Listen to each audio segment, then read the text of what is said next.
Okay, let's look at concentration changes over time. This is also known as the integrated rate law.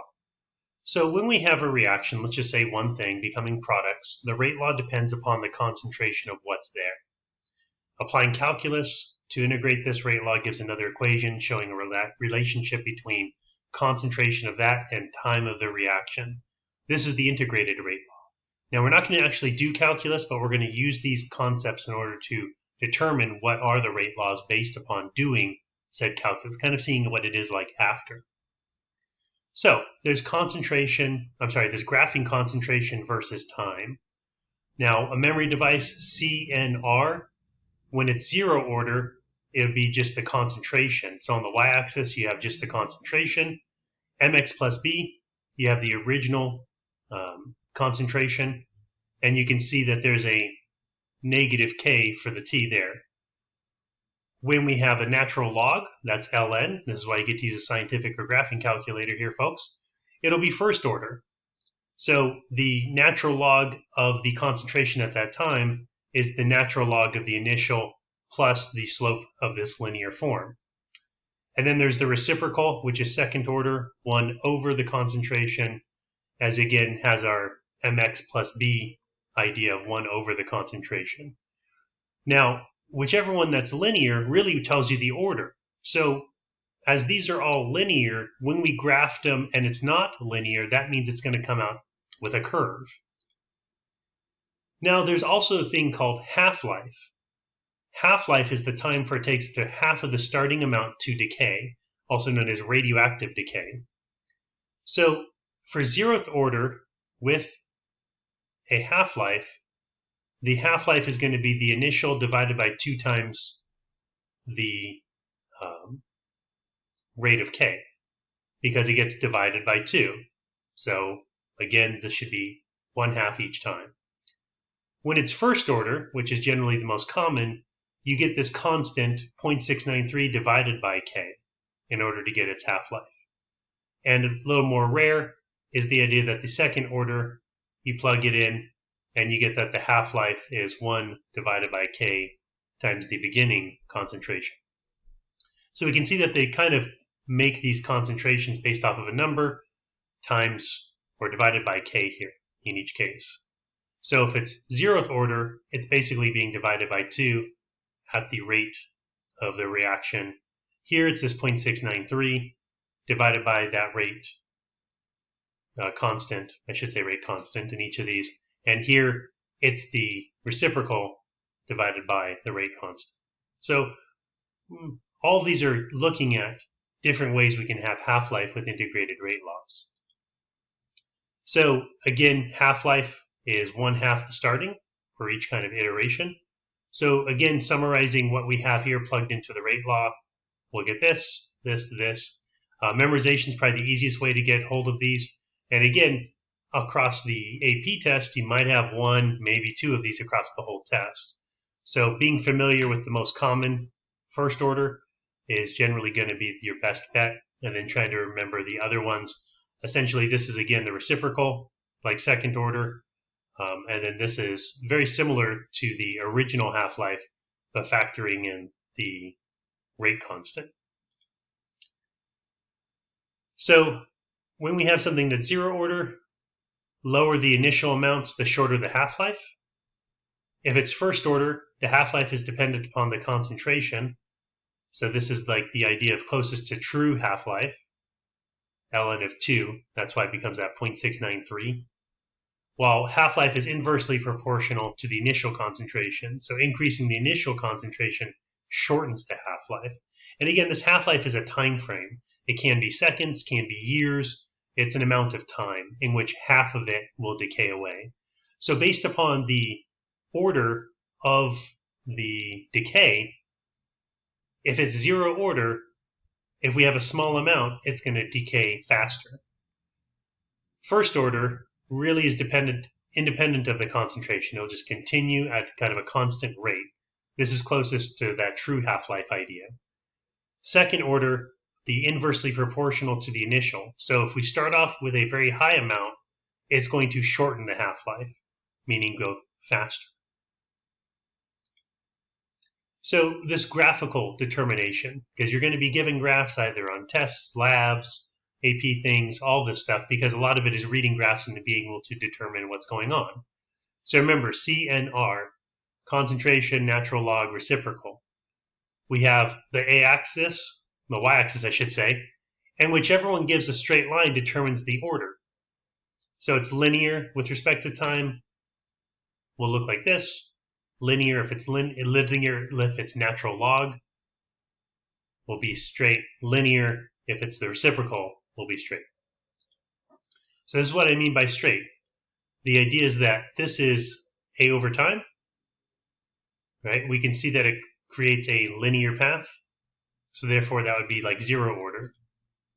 I can see that this is the ln of the concentration. Again, if it's linear, that's got to be first order. 1 over a, inverse concentration. This would be very linear, second order. Now you might see this thing called r squared.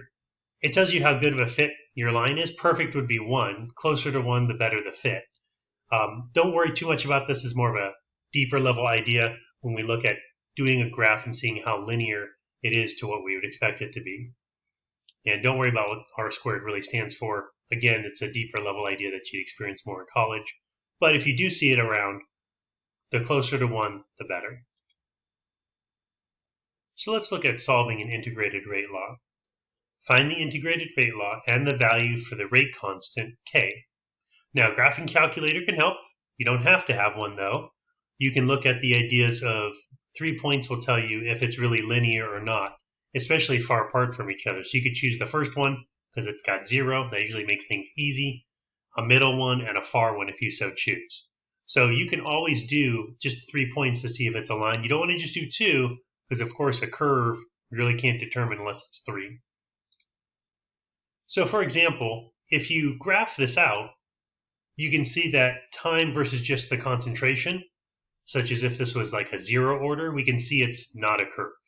I'm sorry, it's not a straight line. When we do the natural log of this, we get all these different values. You can do your straight line. You can see this is pretty darn straight. So this has got to be our 1. Just to show you how it looks like with the reciprocal, we can see, oh my, that is not a straight line. So we can see that the winner is first order because it's the natural log. The differential rate law would be using k, and see this is to the first order. We don't generally draw the 1. Integrated rate law is the fun equation that looks kind of crazy. Okay, so the idea is that the natural log of the concentration is equal to the negative k constant, which you haven't determined yet, times t, plus the natural log of the original concentration. So differential is what we'll spend a lot of our time with. Integrated, we'll spend a little time with. So finding the rate constant, this is where we want to calculate our slope, right? Because slope is the idea of that's what k is. And again, it's a negative slope because it's decreasing. So the idea is we take any of these points here. So the change in the natural log over a change in time. I'm doing the easy way out because that utilizes 0. So we have our slope being this given provided. Again, remember that our slope is negative. So that's why we have a positive value for our rate constant because our slope is negative. Again, let's look back at that again. Natural log of this, if you've already done those tables or you've already done the 3 points, you already have those available. Times 0 is almost always one of them, so that makes it easy. Looking at the overall change in the natural log over the change in time, divided, that gives us our slope, which we can see is negative because we had a change that's negative. But remember, we're looking for k, and so that needs to be a positive value overall.